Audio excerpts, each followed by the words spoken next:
Hello, I hope all is progressing well. Welcome to I Don't Know, We Can Talk About It, where we discuss myriads of topics civilly, reasonably, and responsibly. My name is Kevin Dufresne.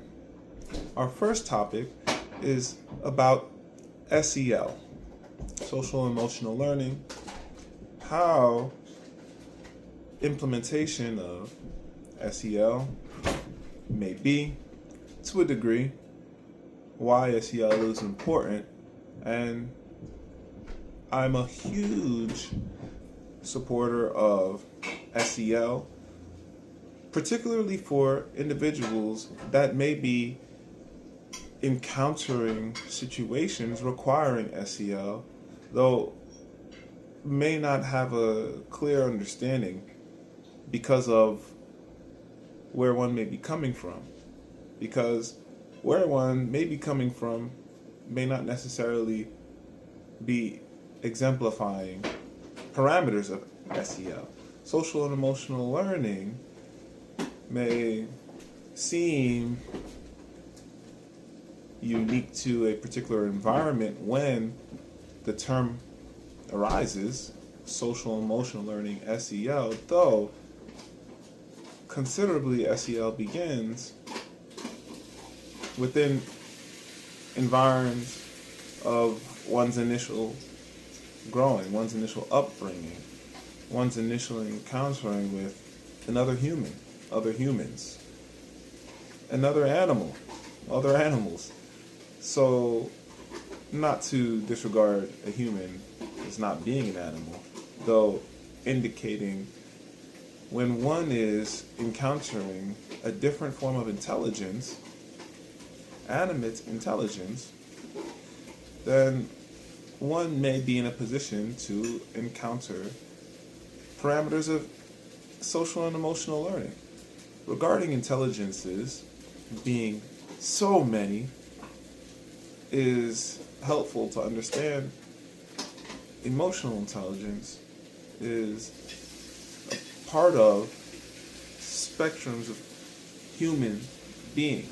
So, implementation of SEL methods through curriculum, through not only curriculum design, though engagements between curriculum, which one may argue is to be of curriculum design. All of these parameters may be in connection to support one's social and emotional learning.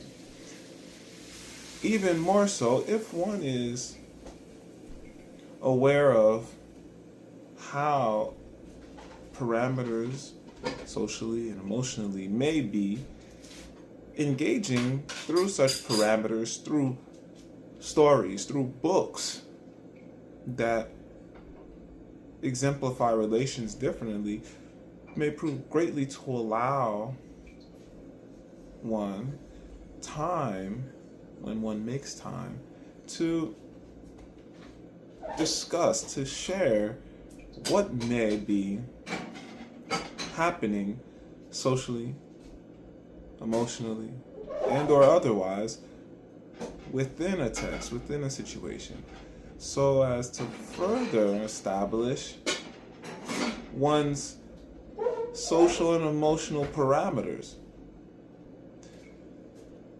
I find social and emotional parameters to be essential to growing well as a human and ensuring one understands how differentiating parameters socially, emotionally may assist one with further understanding other intelligences in connection with being human. Our next topic is of how SEL connects with employability. How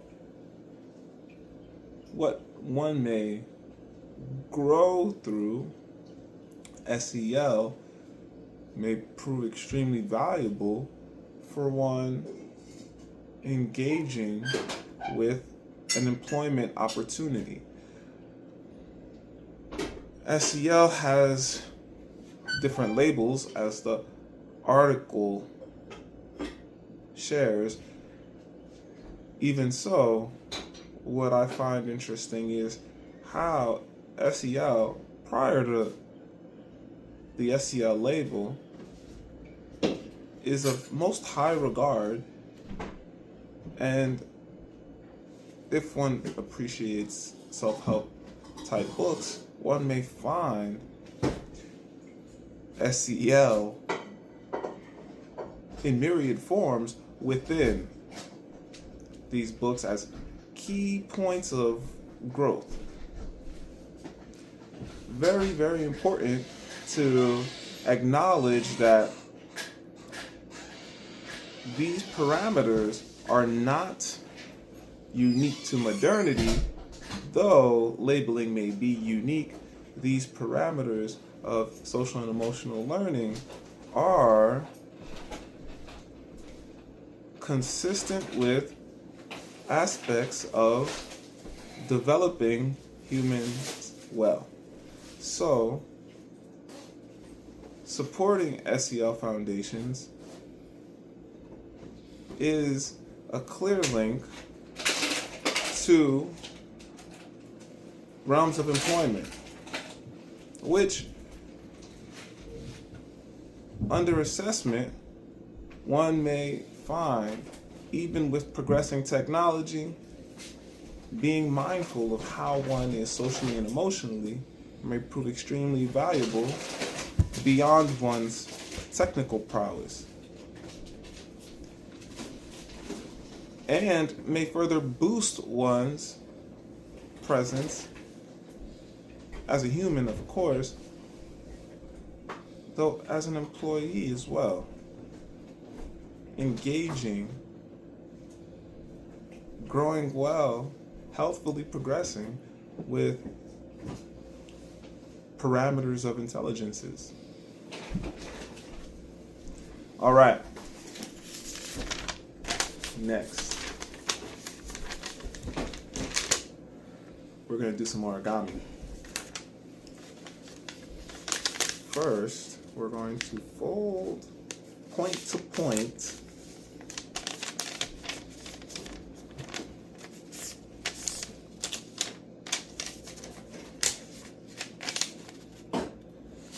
after folding point to point, we're going to fold our edges in slightly. So we'll just fold them in slightly. Now, we're making an origami monkey, so you can think of the edge folds as hair, and fold in the edges as much as you want your origami monkey to be hairy. So the next thing we're going to do is we're actually going to, after folding in our edges, we're going to fold in these points, just 3, so the top of the head and the side of the head. If you feel like you want the design to be in a particular place for your origami monkey, then adjust how you decide to fold your corners in. The last one, we're going to actually fold it back. So we'll fold it back here. And so now we have our monkey face. And what you can do here is actually you can draw in, if you have a pen or a pencil, you can draw in the design, eyes, nose, mouth, etc., that you want for your monkey face. Alright, so with that, if you fold the back portion just right, you see The monkey face stands on its own, and you can set it up in a corner and surprise someone. Also, if you just take the face design out, obviously you can use this as somewhat of a stand for a note, if you like. All right, our next topic. I appreciate reading physical books, and I champion reading physical books. So, reading physical books has so many benefits in connection with the science of spatial development, and these benefits are long-term for human beings. On a physical level, the brain changes.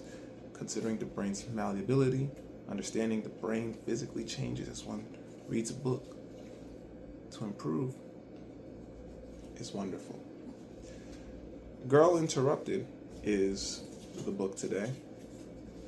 The book is riveting. I remember encountering an individual in the library, and the individual is looking for the book. I help the individual find the book, and the book stays in mind, so I read the book. And I'm really glad about reading the book. The book really touches on mental health, particularly, and considers social parameters which may seem very present, not so distant from what one may be going through in everyday life. I mention so because the area of which I bring up is actually a method the author engages with, considering the interview in the back of the book. The author engages with such a parameter to discuss how individuals may actually be so close to experiencing a mental situation.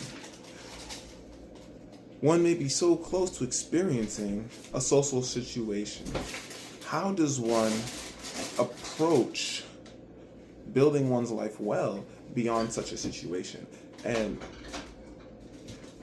in a separate interview I read about the author and about the text, the author engages with the reality that the text is not necessarily a biography, not an autobiography of the author, though more of a strong edit of the author's experience on the basis of reality, to engage individuals with how close individuals may be to a shift in reality, and how